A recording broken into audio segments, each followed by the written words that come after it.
In 1787, 55 delegates met in Philadelphia to create a constitution for the young United States of America.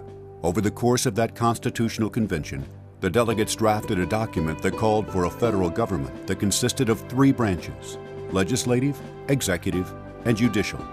The judicial branch, with the Supreme Court designated as the highest court in the country, was designed to protect the rights and liberties of American citizens. While the judiciary is separate from the legislative and executive branches, the delegates at the Constitutional Convention created a government of checks and balances. Each of the three branches can affect the others to some degree. In the case of the federal judiciary, the President nominates candidates to become judges. The Senate then confirms or rejects those candidates. Congress also authorizes the number of courts and judges and defines their jurisdiction, determines the federal court's budget, and provides the money for them to operate.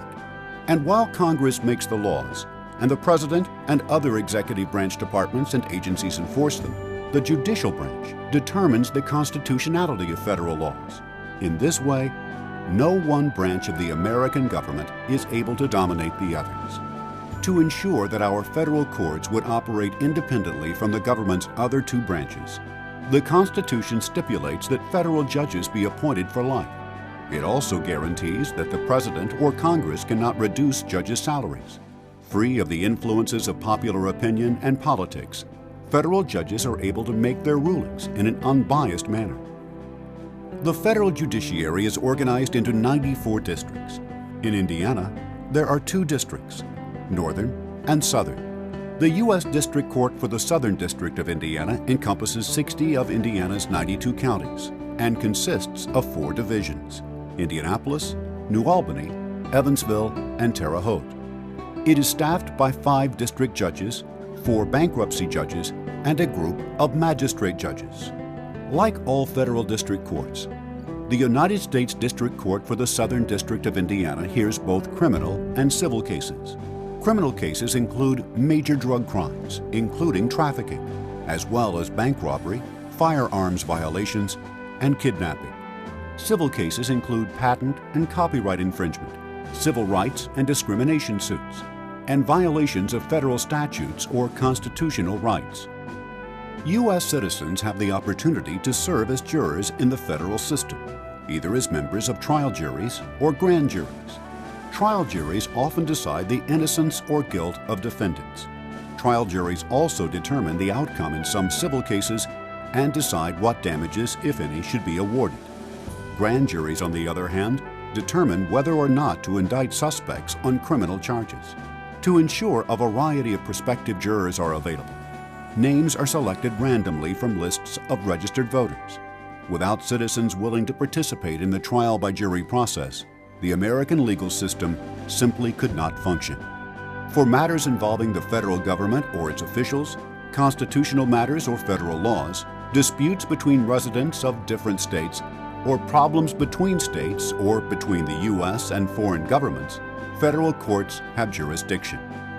Federal courts also have exclusive jurisdiction of bankruptcy cases. In addition to hearing cases, federal district courts conduct naturalization ceremonies for new U.S. citizens, a process that serves as a reminder of the value that people around the world place on a life of freedom in this country, a life that includes the right to due process and the protection of legal rights. Within the federal court system, the district courts are the first level of case activity, and the Supreme Court is the last. In between are the U.S. Courts of Appeals, one for each of 12 regional circuits that serve the 94 judicial districts. The Southern District of Indiana is part of the 7th Circuit. A panel of judges in a federal court of appeals reviews the decisions of the district courts for errors of law and accepts or rejects the original ruling. If one of the parties in a case is unhappy with a Court of Appeals ruling, there is one final option: to request a hearing before the Supreme Court, the highest court in the federal judicial system. The Supreme Court is made up of the Chief Justice of the United States and 8 Associate Justices. All 9 of the justices hear the cases before the court and rule on them as a group, with the majority opinion serving as the final judgment. The court provides written opinions explaining its rulings, and those opinions serve as guidelines for trial judges and attorneys throughout the country. Supreme Court rulings are the ultimate legal precedents, making them the strongest protection for the rights of American citizens. The delegates to the Constitutional Convention felt strongly that the administration of justice is an important component of a democratic system of government. That is why they called for a federal judiciary that was separate from the executive and legislative branches.